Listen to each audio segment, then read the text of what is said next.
全新小鹏 P7，一台车长5米级的纯电掀背轿车，最近关注度超高的一款车。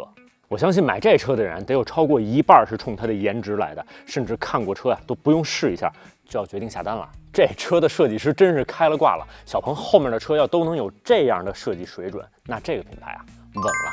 但其实该说不说，国内好多设计师都有这样的设计水平。大家如果有机会看看很多车的设计草图的话，其实前期都挺酷的。但为啥有些车到后边发布的时候就变得一言难尽了呢？那就不得不提有个别品牌的董王老板在设计过程当中的强势干预了。我也跟几位曾经为某些品牌工作过的设计师聊过他们也对这种老板亲自下场干预设计的工作表示很无奈，甚至有的设计师酒后吐真言，给他的前老板送上了一些大家耳熟能详的，但是我在节目里也不太能复述的人生祝福。所以全新小鹏 P7 最终能有这样的造型，真得感谢小鹏老板给了设计师足够的发挥空间，没过多干预。但是我不是颜值党，哪怕有一台车设计的像法拉利一样，但如果它开起来像众泰的话，那在我这儿这台车它也是一坨。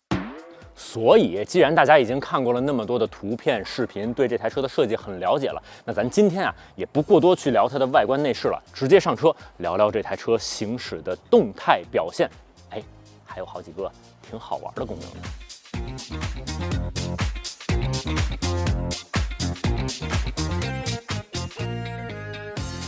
我们今天这台试驾车是价格最入门的长续航版，小小的方向盘，包裹感非常好的运动座椅，给人整体的体感都和这台车激进运动风格的外观特别的匹配。脚底下加速刹车两个踏板的脚感，还有方向盘转动时候的手感都比较重，但其实底盘调的并没有那么运动，更偏向一种中庸的风格。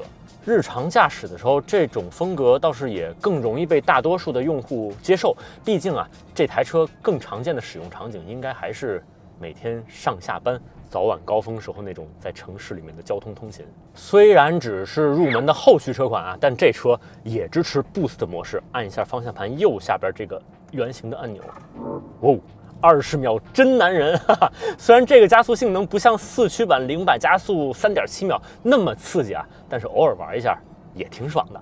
全系都搭载了3颗图灵 AI 芯片，2颗呢负责组合驾驶辅助，1颗负责智能座舱，而且每颗芯片的算力都已经达到了750 TOPS， 也保证了这台车组合驾驶辅助的流畅性以及人机交互的顺畅。关于组合驾驶辅助的体验这部分呢，我们之前试驾小鹏 G7 的时候就跟大家详细的分享过了。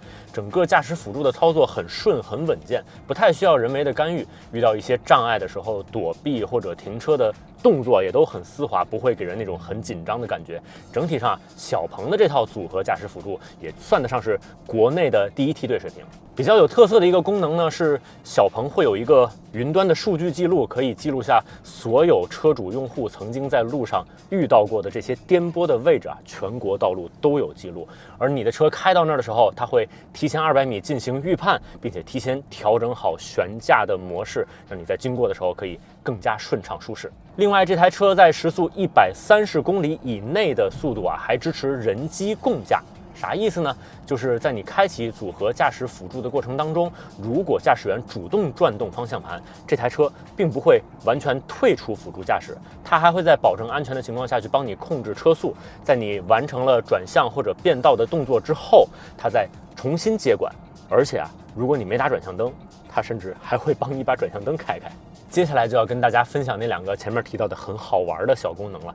一个呢是如果你在驾驶过程当中突然有车在你前面强行加塞儿，大家一般都会很生气，可能骂2句脏话，但是千万别开斗气车很危险的。但这台车的很好玩的功能呢，就是方向盘左手边这个星号键点一下，在我面前这个 HUD 抬头显示上，你就可以往前车的屁股上扔各种表情包，一边骂一边砸它消气儿，还挺有意思的。接下来这个好玩的功能，我得先停下车才能给大家操作来演示。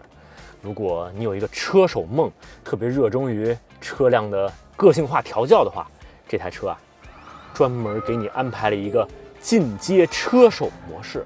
哇，各个界面设计情绪价值拉满而且这个时候底盘降低，尾翼升高，赛道专属 ESC 调教，中控屏会向驾驶员一侧倾斜。在这个界面里，除了能看到各种参数之外，能量回收10级可调。这还只是一个后驱版的车型，如果你有一台4驱版车型的话，前后轴的扭矩分配也有10级可调。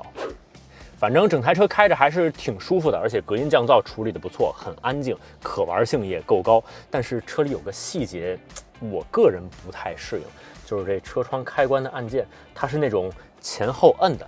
哎，大家觉得这车窗按键应该是往前摁开窗还是往后摁开窗？来想一想，我倒数3个数啊，3、2、1，公布正确答案。这车得往后摁，反正跟我的直觉是反着的。你好，小 P， 在呢。把车开到我这儿来。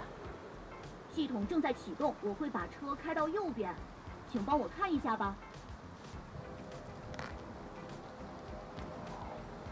哇哦，真的自己开出车位到我面前来了。